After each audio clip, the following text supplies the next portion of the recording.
Welcome to this comprehensive guide on minimum viable products, or MVPs.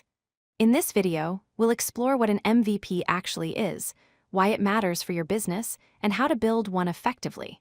Whether you're a startup founder, entrepreneur, or product manager, understanding MVPs is crucial for launching products quickly and efficiently. An MVP, or minimum viable product, is the simplest version of your product that allows you to test your core idea with real users. It's not about building everything you dream of right away. Instead, it's about building just enough to validate whether your idea actually solves a problem people care about. Think of it as a learning tool, not a final product. Building an MVP saves you time and money. Instead of spending months or years developing a perfect product that nobody wants, you test your riskiest assumptions quickly. You learn whether customers will actually use your solution before investing significant resources. This means you can either confidently scale up or pivot to a better idea without wasting time and capital. There's a common misconception about MVPs. Many people think an MVP means building something incomplete or low quality. That's not true. An MVP should be high quality in the features you do include. However, it should be minimal in scope. You're not cutting corners on quality, you're cutting scope. Focus on doing one thing exceptionally well. A successful MVP rests on 3 pillars. First, identify your riskiest assumption. What do you need to prove true for your business to work? Second, define clear success metrics before you build. How will you measure if your assumption is validated?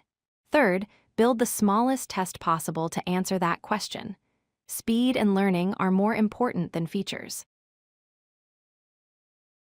Let's compare an MVP to a full product. An MVP is lean and focused. It tests one core hypothesis with minimal features. You launch it quickly, gather real user feedback, and iterate fast.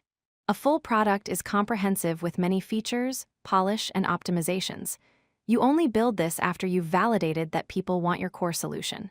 Start with MVP, evolve to full product. Every business idea has assumptions. Some are riskier than others.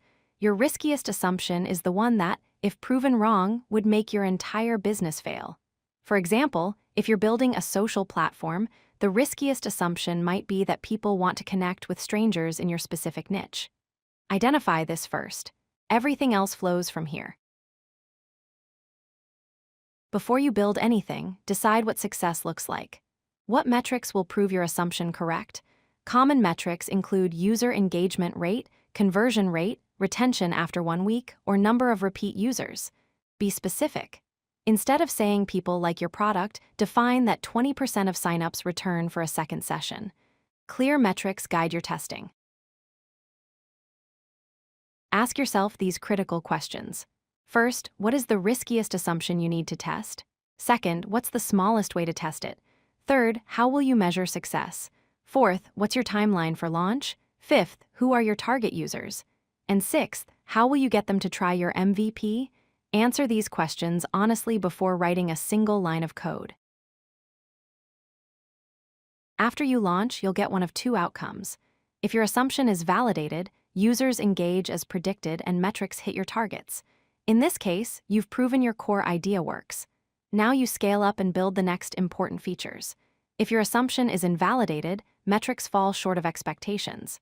This is actually valuable. You've learned quickly and can pivot to a better hypothesis without wasting more resources. Remember these 5 key points. An MVP is a learning tool, not a product launch. Build the smallest test that validates your riskiest assumption.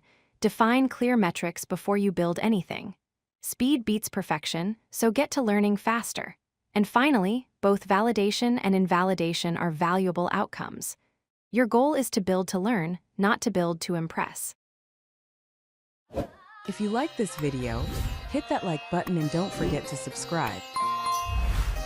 Visit codelucky.com for more such useful content.